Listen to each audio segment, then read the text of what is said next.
So in today digital report, I will first introduce myself. I'm Famery B. Busalanan, and I will be the first reporter of this presentation, and we will be reporting about cloud backup strategy. So cloud backup strategy has emerged as a leading solution for critical data against risks such as malware, uh, hardware failures, and cyber attacks, and also natural disaster. Wait. So in this reporting, we will answer 6 questions. So the first question is, what is backup recovery strategy? The second is, how does this strategy work? And also the third is, when is it most useful? And the fourth one is, what are the advantages and disadvantages of this strategy? And the fifth one is, what types of databases or organization benefit most from using cloud backup strategy? And the last one is the sixth one is, can you provide an example or case study where this strategy was used successfully? So let's move on to the next slide. Um, what is the backup recovery strategy? So the cloud backup strategy is a method of backing up by sending a copy of the database or critical data over a secure network to an offsite server hosted in the cloud. This means that the process ensures the data remains accessible and recoverable even in the event of local system failures or disasters. So the network is secure to an offsite server means is it offsite server? No. So hosted cloud providers such as AWS or Mini wait, Amazon Web Services, then Google Cloud and Microsoft Azure play a pivotal role in the strategy. So these platforms also offer a scalable and automated and secure platform or security platform where organizations can store their database backups. And this strategy supports both data backup or regular saving copies of data to prevent loss due to hardware failures, and also disaster recovery, enabling quick restoration of data and systems after catastrophic events, minimizing downtime. So that's the introduction of backup recovery strategies. Number 2, how does this strategy work? First, data selection. Initially, the system identifies which files and data sets require backup.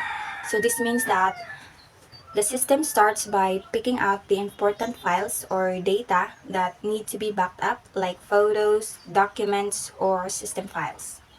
So next is the second, data extraction. So before transfer, data often undergoes compression and encryption. Compression reduces the file size for quicker transfer, while encryption enhances security. So data extraction, there is two subtopics, which is compression and encryption. So before sending the data to the cloud, compression makes the file smaller so it uploads faster and uses less space. And encryption is like locking the data into a digital safe so no one can read it without a key or a password or a code. Next is third, data storage. So upon reaching the cloud provides data center, the data is stored or on remote servers. So these servers are often part of a distributed network, providing redundancy and high availability. So this means that in data storage, once the data reaches the cloud company like Google or AWS, it gets stored on their secure servers, kind of like a digital storage room that's protected and always online.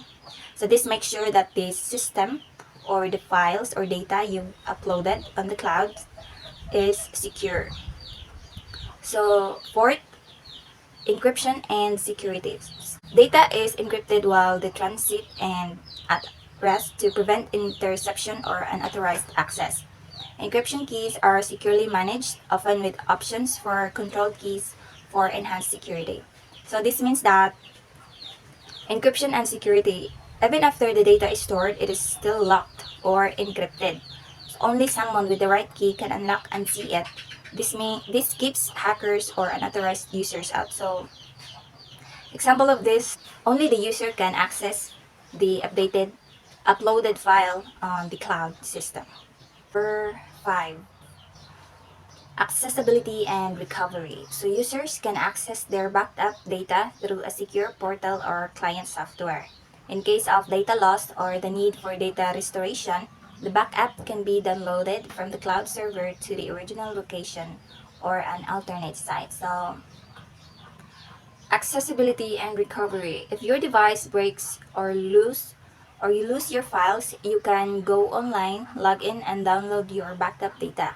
You can put it back in the same place as it was before or somewhere new.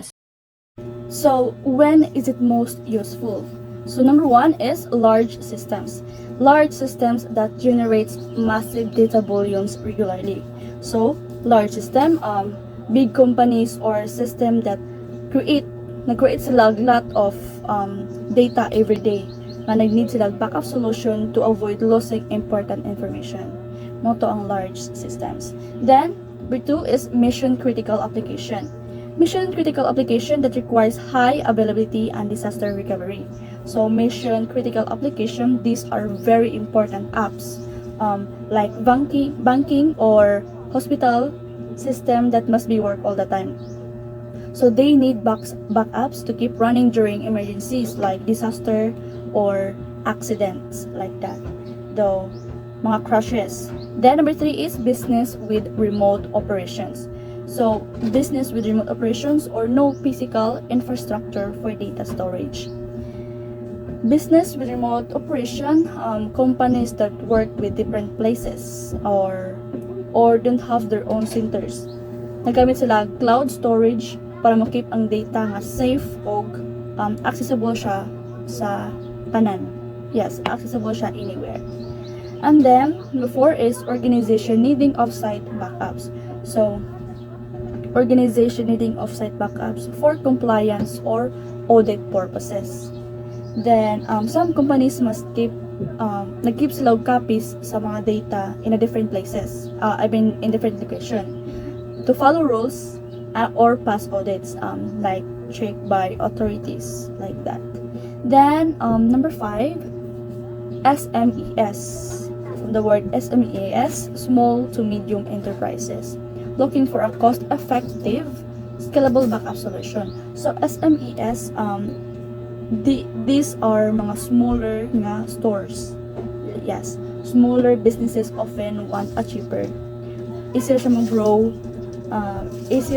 sa backup option then. So, cloud backup is perfect for them. So in cloud backup storage, there are disadvantages and advantages. In advantages, there are 6 advantages. First is the scalability, so it can easily adjust when the data grows. The next is the reliability, so redundant storage ensures a high availability. The next is the accessibility, so data can be restored in any location when you have internet access. Next is the cost-effective, reduces hardware and maintenance cost. It has also automation and security, so your data is secure and encrypted. So the next is the disadvantages. So there are 5 disadvantages. First is the internet dependency. So you need to have a fast internet connection. Next is the ongoing cost. So subscription fees may add up over time. Data transfer speed. So when you restore large data, it can be slow. Privacy concerns. Data is stored on third-party servers. Vendors lock in. moving data to another provider may be complex or costly. So when you move data to another provider, it is hard and costly. Enterprises use both relational databases like MySQL and PostgreSQL and NoSQL databases like MongoDB depending on their data needs.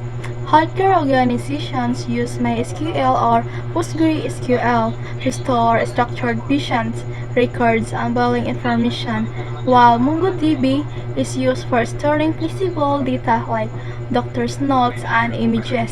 This system must be HIPAA compliant to protect sensitive health data. Educational institutions rely on MySQL or PostgreSQL to manage student information, grades, and schedules. They also use MongoDB to store course materials, online discussions, and other learning resources that don't follow a fixed format. E-commerce platforms use relational databases to manage customer accounts, product inventory, and transaction data. At the same time, MongoDB helps handle dynamic content like product reviews, shopping carts, and user preferences. Financial service companies use PostgreSQL and MySQL to securely store transactions, account details, and audit logs. They may also use MongoDB for real-time fraud detection or storing customer interaction data. Government agencies store citizens' data, taxes, or public records in MySQL or PostgreSQL. MongoDB is used for handling large, unstructured datasets like maps, documents, and system logs. These systems require high security and reliable backups. So, our example here is Netflix. Netflix is a major video streaming service. It uses Amazon Web Services or AWS for cloud-based backup and storage. Their databases, including metadata about content and user preference, are stored and backed up using AWS, S3, and Blazor. So, kaning Netflix is a major video streaming service kaning tanong lang mga salita or series. Then nagamit siya o AWS or Amazon Web Services para ma-backup ang mga cloud backup ang mga ng storage or data sa internet. Then the cloud backup strategy ensures that high availability across regions, quickly recovery during failures, scalability with growing content and user base, cost-effective long-term storage. Then the outcome. This strategy enabled Netflix to ensure seamless global service with minimal downtime and fast disaster recovery capabilities. So, it enables Netflix to ensure seamless global services, then minimal raag downtime, then madali ag-recover o kuan if na ay mga capabilities or problems ng kuan sa ilang data. Another example for this strategy is Dropbox. A Dropbox is a popular cloud storage device. Services uses a hybrid cloud backup strategy. It initially relied on AWS S3 for storing and backupping user files with high availability and redundancy. Later, it built its own infrastructure, the Magic Packet, while still using AWS for backup disaster recovery. The strategy ensures reliable multi-region data storage recovery in case of failures and cost-effective scalable backups. The outcome for this is that it maintained high data durability, reduced costs, and ensured continuous services even during outages.